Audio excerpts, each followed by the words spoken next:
역대상 14장 1절에서 17절입니다. 키워드는 다윗의 명성, 거룩하신 하나님과 함께 은혜를 입은 신자들입니다. 두로왕 히람이 다윗에게 사신들과 백향목과 석수와 목수를 보내 그의 궁전을 건축하게 하였더라. 다윗이 여호와께서 자기를 이스라엘의 왕으로 삼으신 줄을 깨달았으니 이는 그의 백성 이스라엘을 위하여 그의 나라가 높이 들림을 받았음을 알미였더라. 다윗이 예루살렘에서 또 아내들을 맞아 다윗이 다시 아들들과 딸들을 낳았으니 예루살렘에서 낳은 아들들의 이름은 삼무아와 소밥과 나단과 솔로몬과 이팔과 엘리수아와 엘벨렛과 노가와 네벡과 야비아와 엘리사마와 부엘야다와 엘리벨렛이었더라. 다윗이 기름 부음을 받아 온 이스라엘의 왕이 되었다함을 블레셋 사람들이 듣고 모든 블레셋 사람들이 다윗을 찾으러 올라오매 다윗이 듣고 대항하러 나갔으나 블레셋 사람들이 이미 이르러 르바임 골짜기로 쳐들어온지라. 다윗이 하나님께 물어 이르되 내가 블레셋 사람들을 치러 올라가리이까 주께서 그들을 내 손에 넘기시겠나이까 하니 여호와께서 그에게 이르시되 올라가라 내가 그들을 내 손에 넘기리라 하신지라. 이에 무리가 바알 브라심으로 올라갔더니 다윗이 거기서 그들을 치고 다윗이 이르되 하나님이 물을 쪼갰같이 내 손으로 내 대적을 흩으셨다 하므로 그곳 이름을 바알 브라심이라 부르니라. 블레셋 사람이 그들의 우상을 그곳에 버렸으므로 다윗이 명령하여 불에 사르니라. 블레셋 사람들이 다시 골짜기를 침범한지라. 다윗이 또 하나님께 묻자온대 하나님이 이르시되 마주 올라가지 말고 그들 뒤로 돌아 뽕나무 숲을 맞은편에서 그들을 기습하되 뽕나무 꼭대기에서 걸음 걷는 소리가 들리거든 곧 나가서 싸우라. 너보다 하나님이 앞서 나아가서 블레셋 사람들의 군대를 치리라 하신지라. 이에 다윗이 하나님의 명령대로 행하여 블레셋 사람들의 군대를 쳐서 기브온에서부터 겟셀까지 이르렀더니 다윗의 명성이 온 세상에 퍼졌고 여호와께서 모든 이방 민족으로 그를 두려워하게 하셨더라. 아멘. 베레스 후사의 실패는 다윗이 하나님께 버림받았다는 것은 아니었습니다. 하나님은 그의 무지와 연약함에 대해 긍휼을 베풀어 주시고 다시 기회를 주십니다. 오늘 본문은 하나님께서 다윗에게 복을 주신 내용입니다. 오베데돔의 집에 복을 주셨었는데 다윗의 집에도 복을 주심으로 하나님께서 그를 은혜와 사랑으로 품어주신다는 것을 나타내십니다. 그것은 다윗의 뛰어남이 아니라 하나님의 은혜로 다윗의 왕권이 세워졌음을 보여줍니다. 하나님께서 기름 부으신 자를 세우셔서 그 일을 이루시는 것입니다. 오늘 본문에 나온 일들은 사무엘하 5장에서는 베레스 후사 사건 앞에 배치되어 있습니다. 역대기는 그 순서를 바꿔서 다윗의 능력이 아니라 하나님의 역사로 다윗을 통해 다스리는 나라가 높이 들림을 보여줍니다. 다윗은 베레스 후사 사건 때와 같이 부족하고 연약한 사람이었지만 하나님의 은혜의 역사가 계속되어 그의 왕위를 견고하게 하신 것입니다. 1절을 보면 두로왕 히람이 사신들과 백향목과 석수와 목수를 보내 다윗의 궁전을 건축하게 한 일을 이야기합니다. 2절에서는 그 일이 어떤 의미를 가진 것인지 설명합니다. 다윗이 여호와께서 자기를 이스라엘의 왕으로 삼으신 줄을 깨달았으니 이는 그의 백성 이스라엘을 위하여 그의 나라가 높이 들림을 받았음을 알미였더라.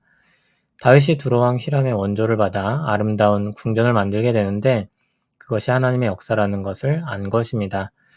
화려한 궁전은 크고 높은 건물처럼 건축자의 위대한 능력을 상징합니다. 사람들은 그러한 것을 보면서 그것을 건축하게 한 사람이 누구인지 주목하고 높입니다. 그러나 다윗은 그것을 통해 자신을 드러내려고 한 것이 아니었습니다. 그 일들이 하나님의 역사라는 것을 알았습니다. 그리고 그것을 나타내고자 했습니다. 3절에서 7절엔 다시 다윗의 아들들 명단이 나오는데 풍요로운 다윗의 집안을 나타내고 있는 것입니다. 8절 아래를 보면 다윗이 블레셋을 이긴 사건이 나옵니다. 다윗이 온 이스라엘의 왕이 되었다는 소식이 블레셋 사람들에게도 전해졌습니다. 그 소식을 들은 블레셋 사람들은 다윗을 치려고 했습니다. 다윗은 블레셋이 온다는 소식을 듣고 대항하러 나갔는데 이미 블레셋이 르바임 골짜기까지 이르렀었습니다. 르바임 골짜기는 예루살렘에서 가까운 곳이었습니다. 다윗은 이때 하나님께 물었습니다. 사울은 하지 않았던 일이었습니다. 다윗은 블레셋 사람들을 치러 갈지 말지 하나님께서 그들을 그의 손에 넘기실지 물었습니다. 하나님은 그들을 넘기시겠다고 말씀하셨습니다. 다윗은 병력을 이끌고 바알브라심으로 올라갔고 거기서 블레셋을 쳤습니다. 바알브라심이라는 명칭은 흩으시는 주라는 뜻입니다. 하나님이 원수들의 진을 흩으시고 승리를 주신 사건을 기념하기 위해 붙인 이름입니다. 11절 후반부에 보듯이 그날 다윗이 얻은 승리로 말미암아 그것을 지었다고 했습니다. 그런데 역대기에서는 선언하듯이 먼저 그 이름을 사용하고 뒤에 설명을 덧붙이고 있습니다. 이 명칭은 앞서 나왔던 베레스 우사와 대비됩니다. 하나님이 하나님의 뜻을 묻고 확인하며 싸운 다윗에게 승리의 말씀과 실제 승리를 주셨습니다. 다윗은 그 역사를 바알브라심이라는 이름으로 남겨 기억하게 합니다. 그는 승리를 자신의 공로로 남기지 않고 하나님께서 친히 싸우셔서 승리케 하신 역사로 기념합니다. 블레셋 사람들은 그들의 우상을 그곳에 버리고 도망했습니다. 다윗은 그 우상들을 불살랐습니다. 13절을 보면 블레셋 사람들은 다시 그 골짜기를 침범합니다. 다윗은 다시 하나님께 어찌해야 할지 묻습니다. 다윗은 하나님과 그렇게 동행했습니다. 한 번의 승리로 자만하지 않았고 하나님이 없이 싸우려고 하지 않았습니다. 하나님은 마주 올라가 싸우지 말고 뒤로 돌아 뽕나무 숲을 맞은편에서 기습하라고 말씀하셨습니다. 뒤로 돌아가 뽕나무 꼭대기에서 걸음 걷는 소리가 들리면 나가서 싸우라고 명하셨습니다. 나무 꼭대기에서 어떻게 걷는 소리 혹은 행군 소리가 들리겠습니까? 그러나 하나님은 그와 같은 소리를 신호로 삼으시고 하나님이 그들 앞서 나아가서 블레셋 군대를 치심을 알리신 것입니다. 하나님이 먼저 시작하시는 그 싸움에 동참하여 싸우게 하시고 이기게 하신 것입니다. 다윗은 하나님의 명령대로 행하여 승리합니다. 다윗의 명성은 그렇게 온 세상에 퍼졌습니다. 17절에 밝히 말하듯이 그것은 하나님이 이루신 역사였습니다. 거룩하신 하나님이 은혜를 베푸십니다. 가장 강력한 사람이 적이 되면 절망이 되지만 그가 아군이 되면 희망과 승리가 됩니다. 하나님이 다윗의 편에 서십니다. 다윗은 하나님을 전적으로 의지합니다. 그는 용사였고 왕이었지만 하나님께 주도권을 돌리고 하나님의 지혜를 구합니다. 하나님이 하신 일임을 알고 하나님께서 행하신 일임을 드러내고 우상을 제거하고 하나님과 계속해서 동행합니다. 그러한 하나님과 다윗의 관계는 승리의 역사를 만듭니다. 역대상 14장은 2절과 17절에서 하나님이 다윗이 다스리는 나라를 높이 드시고 또한 다윗의 이름을 높이셔서 그 명성을 온 세상에 퍼지게 하신 것을 보여줍니다. 이 단락이 하나님이 함께 하심으로 그와 그의 나라를 높이신 역사임을 보여주는 것입니다. 하나님은 언제나 신실하게 하나님의 백성들을 이끄시고 보살피실 것입니다.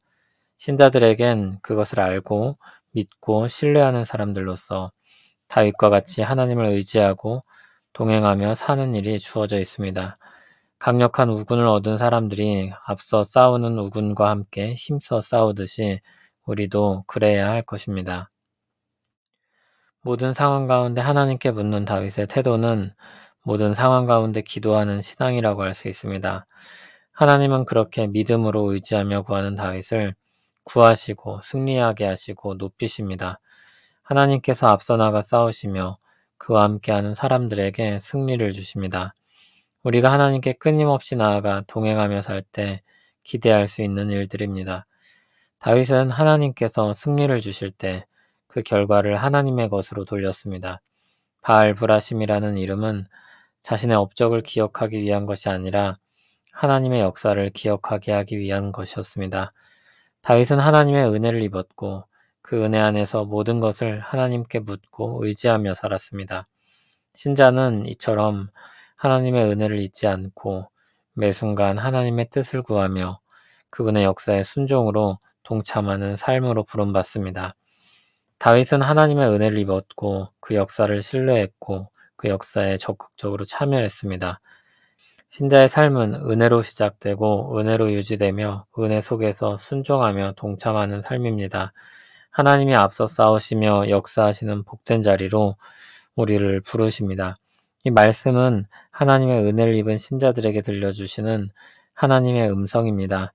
하나님의 은혜에 감사하며 하나님이 역사하실 것을 신뢰하고 하나님의 역사에 동참하는 우리 되길 바랍니다. 다윗의 역사에서 주님께 묻고 계속해서 주님의 뜻을 구하는 믿음을 배우게 하옵소서. 주님께서 앞서 싸우시며 우리를 부르셔서 그 역사에 동참하게 하심을 감사합니다. 오늘도 우리를 인도하시고 주님의 뜻을 먼저 구하며 살게 하옵소서. 자만하지 않게 하시고 작은 일에도 주님의 음성을 구하며 따르게 하옵소서. 주의 은혜로 시작된 삶이 은혜로 계속되게 하실 것을 믿습니다. 끝까지 은혜 속에 순종으로 달려가게 하옵소서. 하나님만 모든 영광 받으시옵소서. 예수님 이름으로 기도합니다. 아멘.